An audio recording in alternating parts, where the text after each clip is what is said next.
Studio is a rather familiar face. His, well, I suppose cohort is the word for it in your public concertizing, and that's Stanley Waldoff. David, why don't you take it from there? Thank you, Matt. Yes, Stanley is here, and I was listening to you on a Brahms program a couple of days ago. Now, you just got back from Russia. Yes, fascinating trip, and of course it's good to be back in this country, and to see you, and of course Matt again. Fine. You know, we have been surveying the Beethoven sonatas, and we have gotten up to the 7th piano sonata, Opus 10, number 3. We began yesterday's program with a complete performance by Horowitz, and now we've been hearing comparative performances, and we ended with the slow movement. Did you ever play Opus 10, number 3 by any chance? Yes, I have, and I think that it's really one of the wonderful piano sonatas Beethoven wrote, especially in terms of a program piece, which one can't always say about all of the sonatas, although masterpieces in their own right. I understand that, and you're speaking the concert stage per se. It comes off there. It is a concert piece, no doubt about it, even Absolutely. though the slow movement is profound. Beethoven is so intimate at times, especially in the later sonatas, that almost a violation to play them in public. And Yeah. that's what you mean, I think. Yeah, absolutely, and of course in this particular sonata there is that element of youthful exuberance. Yeah. Let's, since we're on this subject, what do you think are the concert sonatas? The Waldstein, of course. The Appassionata, the Tempest, of course. Yeah. Even the Moonlight, which I adore. The Moonlight, indeed, I yes. adore it. The Opus 10, number 3. The Opus 2, number 2, oddly enough, I think works wonderfully. Really? Opus 2, number 3, you said? Opus Yes. 2, number 3, yeah. Yes. And also the Opus 2, number 2. Yeah. And Opus 22. Opus 22, Opus 27, the E-flat, Opus 27, number 1. I don't think that works in concert. I don't know. I've Opus heard 90 does not work in concert. 101 is, I think, maybe the 21st century will it will appeal. 101 has never worked for me except once when I heard a Rao give a most stunning performance of it. 106 certainly The Giant. the Giant Sonata, yet well, it's a tremendously taxing thing on the audience as well as the pianist. And here's another point. The Beethoven sonatas, of course, they're intellectually and technically difficult, and they're often unpianistic. Oh, absolutely. But an audience has to be a very great audience, really, to listen carefully to the Beethoven sonatas. Yes, we also forgot the Opus 109, Opus 110, Yes. which are wonderful, wonderful pieces. I to would hear. prefer hearing them in a In a small place of 150 people at the most. That's true. David always has to have perfection at every moment. Okay, I think we should hear, though, certainly the great movement which towers over the others in Opus 10, number 3, and that is the Largo e Mesto, and it's a performance here by Wilhelm Bachhaus.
And we have a performance we just heard of Wilhelm Bachhaus in the slow movement of the 7th Piano Sonata of Beethoven.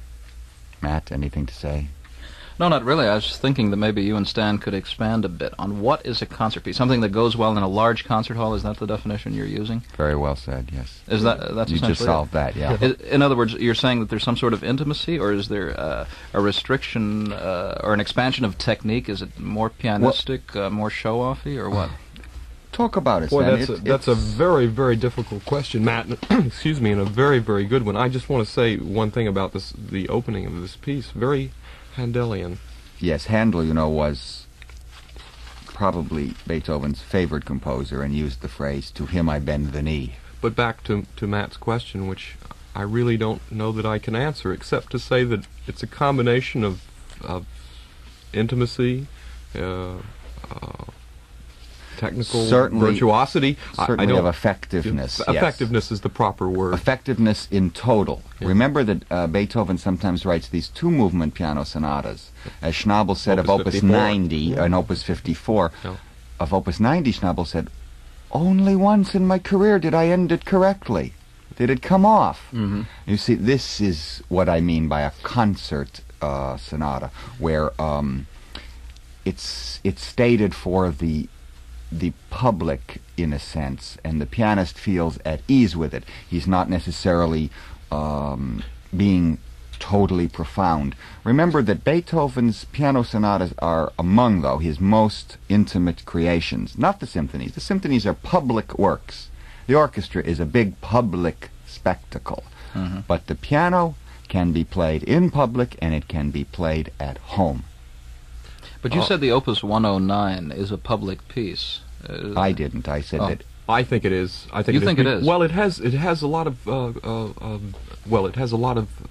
It contains variations, mm-hmm. which in a sense makes it a very different kind of experience. Mm-hmm. Mm-hmm. Every minute or 2 minutes, and I think that really helps it. I was going to say about the Opus 90 that the great and wonderful Arthur Rubinstein, who used to use that piece all the time in his youth and mm-hmm. constantly played it. He laughed and said it was, I think, one of 2 piano sonatas that he played at that time. Said that he finally gave up on the Opus 90 mm-hmm. because he felt that the second movement didn't work at all in public. Yeah.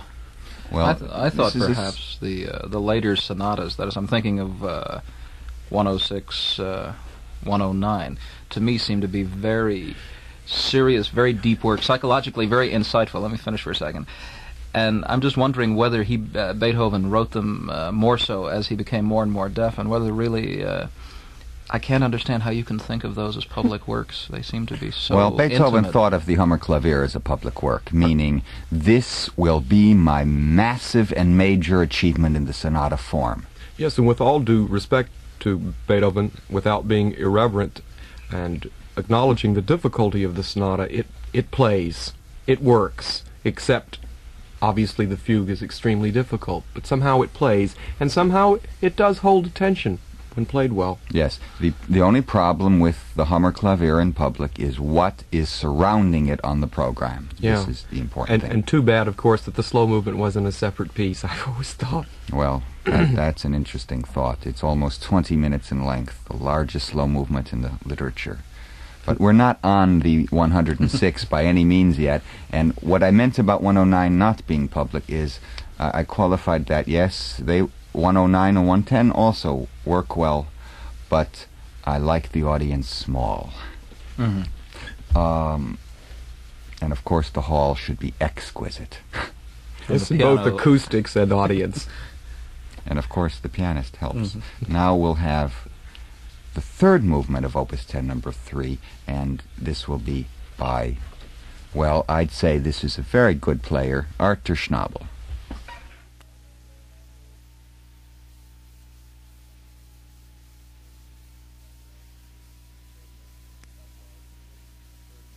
That was the third movement of the Sonata number 7 in D major, Opus 10, number 3 of Beethoven. And we'll return with David Dubal and his guest in I forgot to mention the performance was Schnabel in the third movement, right? Mm-hmm, that is correct. Okay. Let's now hear Bruce Hungerford in the third movement of the 7th Piano Sonata of Beethoven.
Bruce Hungerford in the third movement of Opus 10 number 3.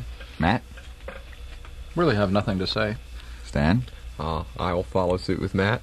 All right, fine. Let's have a performance of the fourth movement of Opus 10 number 3 and the pianist Barenboim.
We apologize, the three of us. That was not the beginning of the last movement of the Beethoven Opus 10 number 3.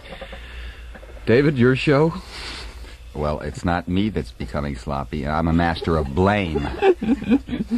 Unfortunately, there's no engineer here, and Matt Edwards, who is... There's just the sweat really is pouring down him. He has all of these records, and he has to be forgiven. I won't forgive him, but I hope you do. Oh, absolutely. He's trying to find the Schnabel performance now of the Opus 10 number 3, and that will...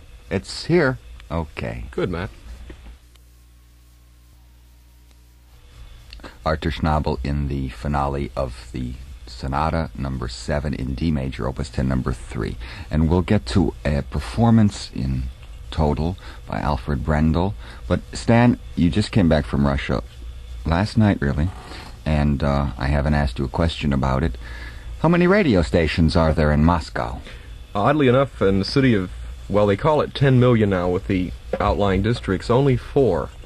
4 radio stations in Moscow? 4 radio stations in the whole of Moscow. Matt, how many in the New York urban area? I would say roughly 90, within, a range of about 40 of miles. college stations and everything, all AM, types. FM, everything combined. 90 compared to 4. That's amazing.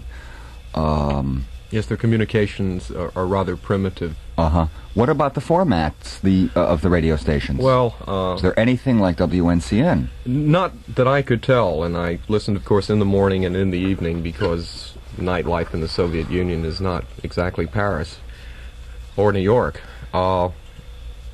it seems to be a conglomeration. Theme from The Godfather, Really? plus classical piano music, plus orchestra music, plus light, what we would call pop music here. Yeah. Everything, but there was indeed no station that I found in Moscow that was anything like WNCN. Is there some hit tune going around or something? Well, outside of The Godfather, I really heard nothing. The movie had just played in the Soviet Union. I And see. they were very taken with it, I presume. As an American, how were you treated? I must say I was treated very well by the interest people.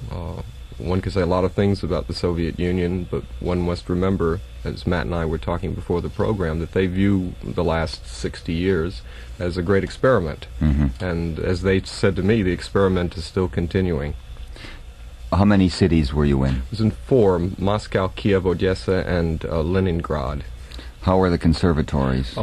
Quite beautiful structures, all pre-revolutionary, really. I must say that most of the great beauty in Russia is pre-revolutionary, as one can imagine. Yes. What was the most beautiful of these 4 cities you just... Kiev was the most beautiful from a landscaping point of view, greenery, and of course they don't have overcrowding as we do because they can control the population.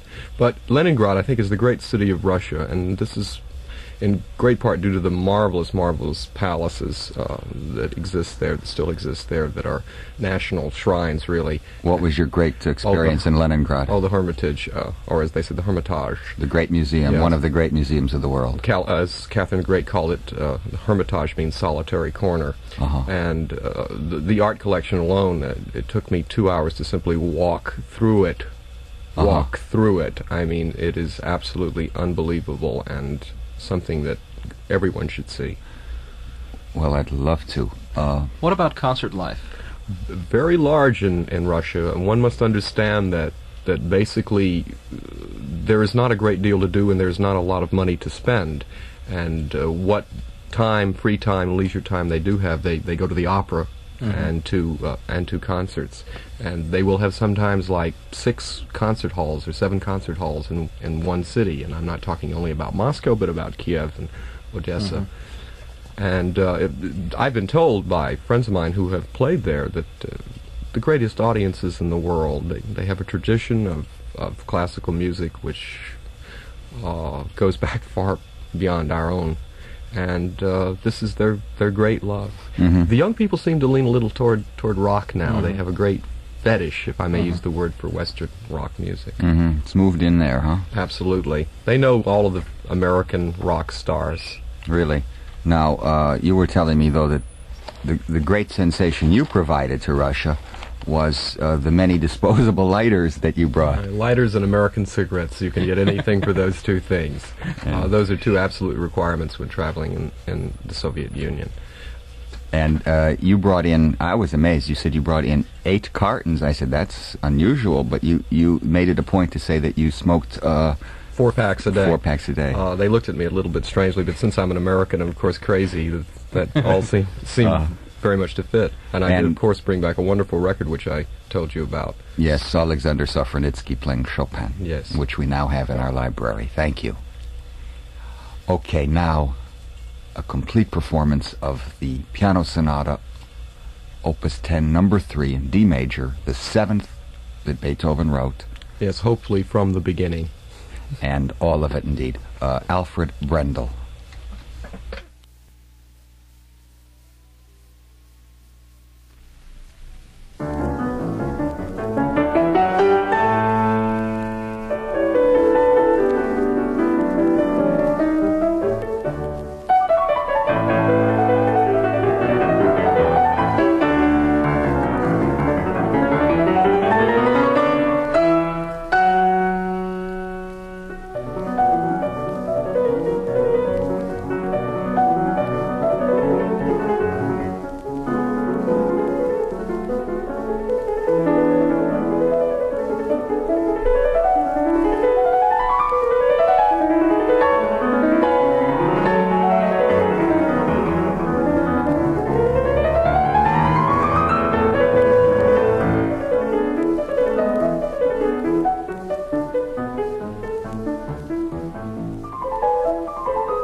Stanley, that was a magnificent performance by Alfred Brendel of the 7th Piano Sonata of Beethoven. Absolutely, I enjoyed it very much, David.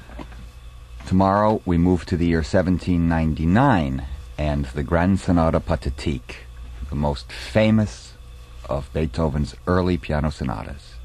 Join us then, and thank you for listening.